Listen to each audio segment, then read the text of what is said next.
TV मराठीवरती आपल्या सर्वांचं स्वागत। आपण पाहत आहात बिग टीव्ही मराठी। मी तृप्ती कदम। पाहूया आजच्या ठळक घडामोडी। जत इथं वंचित बहुजन आघाडीच्या वतीनं जत बंदला उत्स्फूर्त प्रतिसाद। विविध प्रलंबित प्रश्नांवर शासनाचं लक्ष वेधण्यासाठी वंचित बहुजन आघाडीच्या वतीनं पुकारण्यात आलेल्या जत बंदला शहरातील व्यापारी, विविध राजकीय पक्षांचे पदाधिकारी, सामाजिक कार्यकर्ते तसेच नागरिकांनी उत्स्फूर्त प्रतिसाद दिला।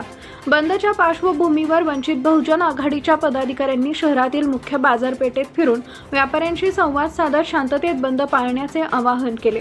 यावेळी अनेक व्यापाऱ्यांनी स्वयंस्फूर्तीने आपली दुकानं बंद ठेवत आंदोलनाला पाठिंबा दर्शवला। तसेच विविध पक्षांचे पदाधिकारी व स्थानिक नेतेही आंदोलनात सहभागी झाल्यानं जत बंदला व्यापक स्वरूप प्राप्त झालंय।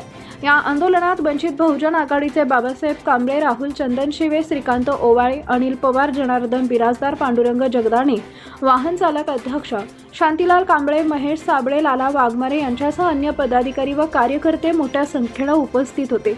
पदाधिकाऱ्यांनी शांततापूर्ण मार्गाने व्यापारी व नागरिकांशी संवाद साधत आंदोलन यशस्वी करण्याचे आवाहन केले। शहरात कोणताही अनुचित प्रकार घडू नये यासाठी सर्वांनी संयम राखत बंदला सहकार्य केले। वंचित बहुजन आघाडीच्या पदाधिकाऱ्यांनी सांगितले की सामान्य नागरिकांच्या विविध प्रश्नांवर शासनानं तातडीने निर्णय घ्यावा, या मागणीसाठी जत बंदची हाक देण्यात आली होती। व्यापारी, नागरिकांनी विविध संघटनांनी दिलेल्या सहकार्याबद्दल त्यांनी सर्वांचे आभार मानले। एकूणच व्यापारी वर्ग, विविध पक्षांचे पदाधिकारी, सामाजिक कार्यकर्ते आणि नागरिक यांच्या सहभागामुळे जत बंद शांततेत व यशस्वीरित्या पार पडल्याचे चित्र शहरात पाहायला मिळाले। आज आपण या ठिकाणी सर्वजण जमलेलो आहोत।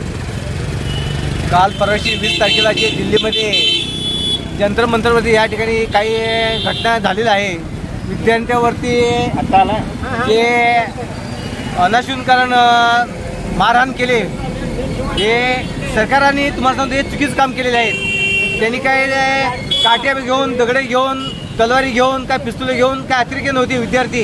हे आमच्या मागणीसाठी, त्यांच्या स्वतःच्या मागणीसाठी नेटचा पेपर फुटल्या प्रकरणी त्यांनी काहीतरी विचारात सरकारने घेतील या उद्देशाने त्यांनी जंतर मंतरवरती सर्वजण एकत्र होत असताना काही समाजकंटकांनी आणि पोलिसांनी व केंद्र सरकारने त्याच्यावरती हमला केलेत। ह्याच्यामुळे आम्ही आपल्या महाराष्ट्रामध्ये व ऑल इंडियामध्ये तुम्हाला सांगतो की हे असं प्रकरण कधी होऊ नये म्हणून वंचित बहुजन आघाडीच्या मार्फत जे बंदचा हाक पुकारले होते त्याच्याबद्दल आम्ही जतमध्ये पूर्ण आम्ही 100% बंद करून सहकार्य केल्याबद्दल आणि बाजार कमिटी पण आम्हाला सहकार्य केल्याबद्दल त्यांचं पण अभिनंदन करतो आणि झालेल्या प्रकरणाबद्दल जाहीर निषेध करतो।